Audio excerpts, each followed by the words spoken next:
Trí Huệ Cung, hay còn gọi là Thiên Hỷ Động. Trí Huệ Cung tọa lạc tại ấp Trường Xuân, xã Trường Hòa, huyện Hòa Thành, nay là thị xã Hòa Thành, tỉnh Tây Ninh.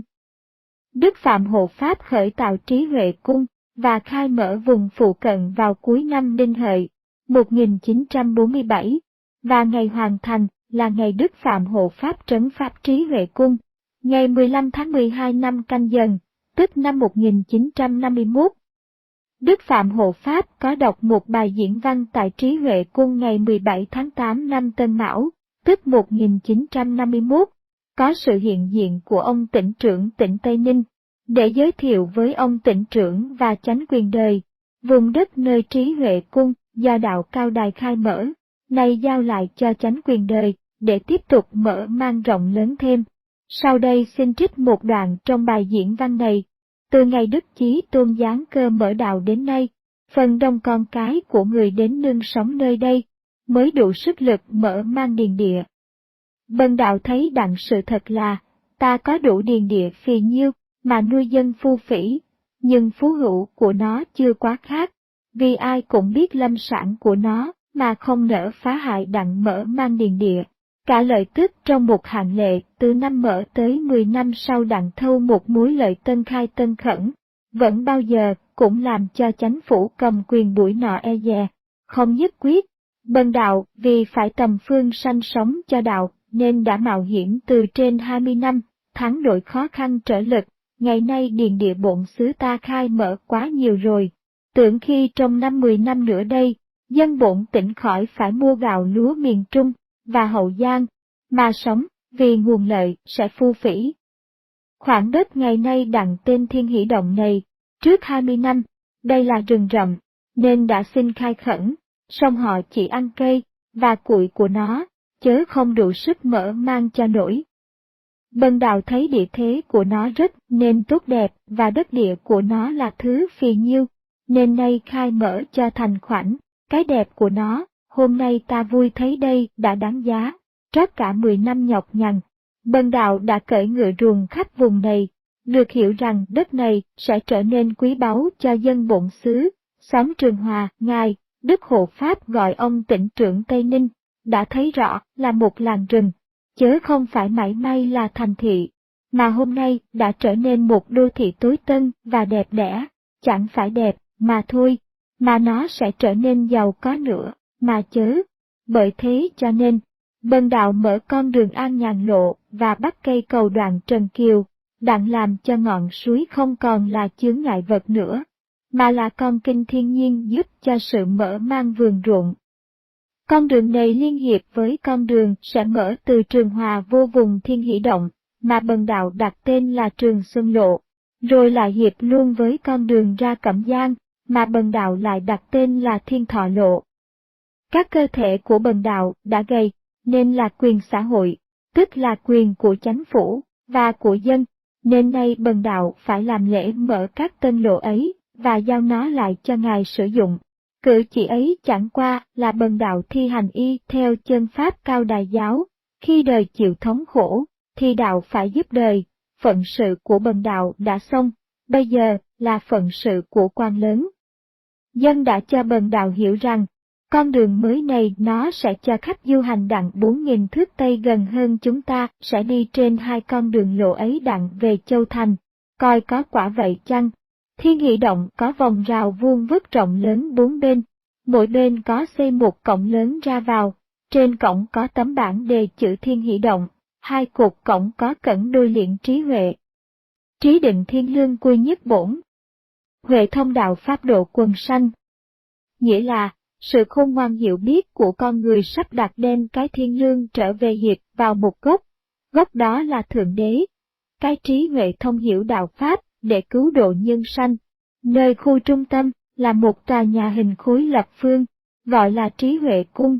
Trí Huệ Cung đã thành lập, nên hình tướng nhiệm màu, bề cao 12 thước, chia làm 3 tầng. Mỗi tầng 4 thước y nhau, 4 bên, mỗi mặt là 12 thước, vuông vức như cái hộp. Ở giữa trung tâm có một cây cột đội luôn 3 tầng đến nóc, gọi là nhất trụ sang thiên, là nhiệm màu.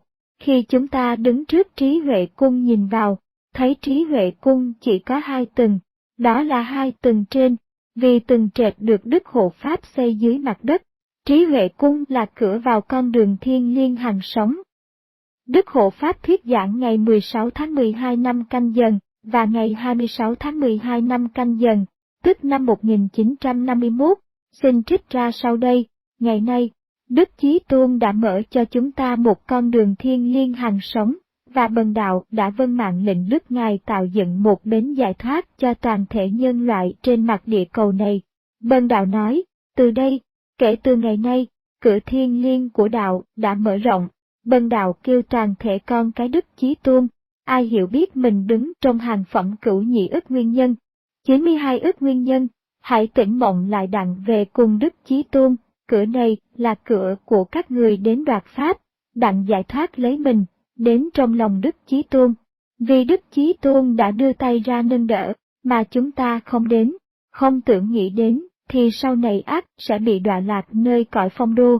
Giờ phút ấy không còn trách Đức Chí Tôn rằng, không thương yêu con cái của người, không đem cơ quan tận độ chúng sanh, để nơi mặt địa cầu này cứu vớt nữa. Trí huệ cung là một cơ quan tận độ chúng sanh đã xuất hiện nơi cửa đạo cao đài này. Bần Đạo nói rằng, nó không phải của ta, của đặc biệt của chúng ta, mà nó là của toàn thể nhân loại nơi mặt địa cầu này, bởi vì nó tượng trưng hình ảnh chí linh của Đức Chí Tôn nơi thế này, mà hệ tượng trưng hình ảnh chí linh tất nhiên không có quyền nào nắm nó được, vì nó là của đặc biệt của toàn thể nhân loại, tất nhiên toàn thể con cái Đức Chí Tôn. Nó không có phép phân biệt đảng phái, tôn giáo, hay nòi giống nơi mặt địa cầu này. Cửa thiên hỷ động là cửa thiên liêng hằng sống của toàn thể các đẳng chân linh, nên nó không chịu thúc phúc, hay là nô lệ cho một tư tưởng nào, hơn là tượng trưng cái quyền vô tận vô đối của đấng chí linh, hằng tạo dựng đại nghiệp cho con cái của Ngài nơi mặt địa cầu này. Tất nhiên toàn thể nhân loại đó vậy, Bần Đạo cả tiếng kêu con cái Đức Chí Tôn, nhất là cửu nhị ức nguyên nhân, tỉnh mộng lại, ngó nơi trí huệ cung, phải vào cửa ấy mới đoạt đặng mà thôi. Đoạt cơ giải thoát đặng, mới nhập vào cửa thiên liêng hằng sống, mà Đức Chí Tôn đã tạo dựng riêng biệt dành để cho mọi người. Đức Phạm Hộ Pháp trấn Pháp nơi trí huệ cung. Đức Hộ Pháp tại đền Thánh đêm 14 tháng 12 năm Canh Dần, tức năm 1951 như sau. Ngày mai này trấn Pháp Thiên Hỷ Động Trí Huệ Cung, Bần Đạo lấy làm mừng đã làm tròn phân sự đặc biệt của Bần Đạo. Từ thử đến giờ, Bần Đạo đã nhiều phen giảng giải về hình thể Đức Chí Tôn, Bần Đạo đã gánh vác về thể Pháp cựu trùng đài. Tạo nghiệp cho Đạo là làm dùng cho thiên hạ, chớ không phải phân sự của Bần Đạo. Ngày nay là ngày vui mừng của Bần Đạo hơn hết là Bần Đạo còn sức khỏe đầy đủ cầm bí pháp của Đức Chí Tôn đã giao phó. Ấy là phân sự đặc biệt của Bần Đạo đó vậy.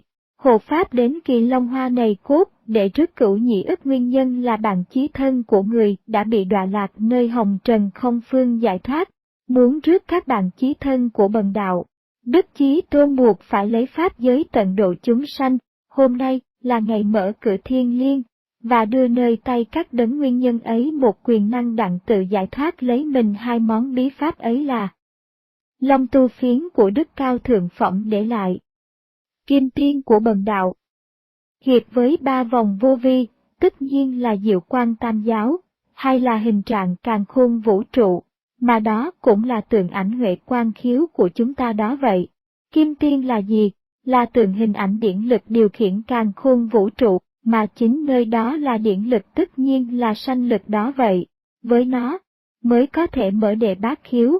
Trong thân thể con người có thất khiếu, và còn có một khiếu vô hình là huệ quang khiếu. Vì nó là điển lực, nên nó mở khiếu ấy mới được. Nói rõ, con người có ngũ quan hữu tướng, và lục quan vô hình, mà phải nhờ cây kim tiên ấy mới có đủ quyền năng mở lục quan của mình đặng. Lục quan là đệ lục giác quan, tức là giác quan thứ 6. Long tu phiến có thể vận chuyển càn khôn vũ trụ do Junon khí đào độn sanh ra đó vậy. Nó có quyền đào độn Junon khí, thâu hoạch Junon khí để trong sanh lực. Con người nắm được điều ấy là kẻ đắc pháp, nhờ nó mới có thể luyện tinh hóa khí, luyện khí hóa thần được. ấy là bí pháp trấn tại Thiên Hỷ Động Trí Huệ Cung. Toàn thể ngó thấy không có gì hết, mà trong đó quyền pháp vô biên vô giới, giải thoát đặng cùng chăng là do bao nhiêu đó. Đức Cao Thượng Phẩm giáng cơ tại Trí Huệ Cung đêm 25 tháng 12 năm Canh Dần, tức năm 1951, để mừng Đức Phạm Hộ Pháp đã hoàn thành Trí Huệ Cung. Phò Loan, Hộ Pháp tiếp đạo, hầu bút, thừa sử lợi, Cao Thượng Phẩm. Chào Hộ Pháp, tiếp đạo và thừa sử. Hộ Pháp cười, nếu bạn trông thấy cái vui mừng vô biên nơi Diêu Trì Cung và Ngọc Hư Cung từ ngày trấn Bửu Pháp đến nay, thì sự khổ nhọc của bạn cũng nên cho là đáng giá. Đức Chí Tôn vui mừng hơn hết, còn các bạn nữ của mình, thì chỉ có thấy một điều, nhất là bác nương, bạn không cho ai vui với bạn hết. Cười, bác nương gửi nhắn một bài thi, bần đạo chỉ làm lon ton đưa lại. Thi. Mở rộng đường mây rước khách trần. Bao nhiêu tình gửi nhắn nguyên nhân. Biển mê cầu ngọc liên phàm tục. Cõi thọ sông ngân tiếp đặng thần. Chuyển đổi càn khôn xây võ trụ. Nhẹ nâng nhật nguyệt chiếu đài vân. Cầm gươm huệ chặt tiêu oan trái. Điều độ quần sanh diệt quả nhân. Bí pháp và thể pháp của Trí Huệ Cung. Bí pháp, Trí Huệ Cung Thiên Hỷ Động là cửa thiên liên hằng sống. Muốn đắc đạo, để đi vào cõi thiên liên hằng sống, thì phải đi tại cửa này, mà thôi. Bần đạo cả tiếng kêu con cái Đức Chí Tôn, nhất là Cửu Nhị Ức Nguyên Nhân, tỉnh mộng lại, ngó nơi Trí Huệ Cung, phải vào cửa ấy mới đoạt đặng, mà thôi, đoạt cơ giải thoát đặng, mới nhập vào cửa thiên liên hằng sống mà Đức Chí Tôn đã tạo dựng riêng biệt dành để cho mọi người. Thể pháp, Trí Huệ Cung, bên Phạm Môn tạo tác đây là nhà tu của nữ phái, giờ phút này bần đạo mới nói thiệt. Tại sao làm nhà tu cho nữ phái trước? Đáng lẽ bần đạo phải làm cho phái nam trước trên sơn đình mới phải chớ. Như nếu bần đạo làm cho phái nam trước, rồi họ sẽ bỏ phái nữ không làm. Bần đạo làm cho phái nữ trước, đặng họ phân bì. Dầu bần đạo có quy, thì họ cũng cố tâm làm cho nên việc. Ấy vậy, khi muốn bước vô Trí Huệ Cung phải có đủ tam lập. Nhưng làm sao biết họ đã đủ việc lập công lập đức lập ngôn, dầu giao bộ pháp chánh cũng chưa chắc điều tra được, bởi nó thuộc về nửa bí pháp nửa thể pháp. Bây giờ bần đạo có một điều, những người nào xin đến Trí Huệ Cung, bần đạo coi màng được, thì bần đạo trục thần của họ, cho hội diện cùng quyền năng thiên liêng. Nếu có đủ tam lập, thì vô, không đủ, thì ra. Cúng tứ thời tại Trí Huệ Cung, và vùng phụ cận. Lập cơ hữu hình, mà thuộc vô vi chi pháp, không sắc tướng, trong không mà chứa đựng nhiệm màu, đủ pháp vô biên vô giới, nên thờ cha vô hình, mẹ thiên liêng, nơi Trí Huệ Cung, đúng giờ Tý, Ngọ, Mẹo, Dậu, có lệnh đổ chuông 3 hồi, mỗi hồi 2 hiệp, âm dương, mỗi hiệp dược đủ 36 tiếng, 2 hiệp chung lại 72 tiếng âm thanh cho nhân sanh tỉnh ngộ, đứng dậy thành tâm tưởng niệm. Việc dược chuông này thực hiện nơi cổng đông nam của Thiên Hỷ Động, nơi đó có làm cái giá cao, treo một cái chuông, khi đến giờ cúng, thì giật cái chuông này cho phát ra tiếng, cúng đủ tứ thời, được phép tụng niệm các bài kinh. Nhiệm hương, khai kinh, kinh Ngọc Hoàng Thượng Đế, Phật Mẫu Chân Kinh, dân tam bửu, ngũ nguyện, cúng tứ thời không đèn nhang chi hết. Đạo là vô vi, cúng cũng vô vi, là chánh pháp. Bất luận đứng ngồi nơi đâu, khi nghe lệnh đổ kiển, giật chuông, liền đứng dậy, tay bắt ấn tí, dây mặt hướng về Trí Huệ Cung tưởng niệm. Duy chỉ có vùng Thiên Hỷ Động, hoặc mấy hương đạo kế cận mới được phép cúng đủ âm dương một lượt, nghĩa là thờ cha kính mẹ, hữu hạp thuộc về đạo. Cầu nguyện vô vi do nơi tâm, hoặc đi đường, đi ngang qua Trí Huệ Cung, cũng phải dừng lại khi nghe kiển đổ.